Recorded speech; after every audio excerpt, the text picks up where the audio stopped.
ఏదైతే భారీ ఎత్తున అక్రమ చొరబాటుదారులు వచ్చేటటువంటిది మనకి బంగ్లాదేశ్ నుండి పాకిస్తాన్ వైపు నుంచి కూడా వస్తుంటారు. నేపాలు తర్వాత ఆఫ్ఘనిస్తాను ఇట్లాంటి చోట్లన తక్కువే. నేపాల్ ఎక్కువ వస్తుంటారు. కాకపోతే నేపాల్ భూటాన్ వాళ్ళని మనం పెద్దగా ప్రమాదకరంగా చూడం. వీళ్ళతో ప్రమాదం ఉంటుంది. అందుకని కంచెలు వేసే కార్యక్రమం నడవడం.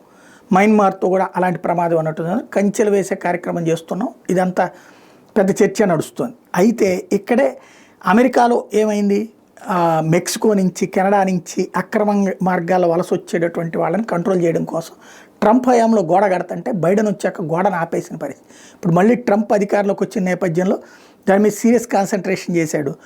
తాజాగా హోమ్ల్యాండ్ సెక్రటరీ సెక్యూరిటీకి సంబంధించి క్రిస్టీ నోయిమ్ అధికారికంగా ప్రకటించారు. కొత్తగా ఇంతకుముందు కట్టాలనుకున్న దాన్ని కడతాం, పైగా ఇంకొక 7 మైళ్ళు ఎక్స్ట్రా గోడ కడతాం, అది ఇప్పుడు ప్రారంభించాం, టోటల్గా గోడ నిర్మాణం అన్నటువంటి దాని ద్వారా కంట్రోల్ చేస్తామని ప్రకటిస్తున్నారు.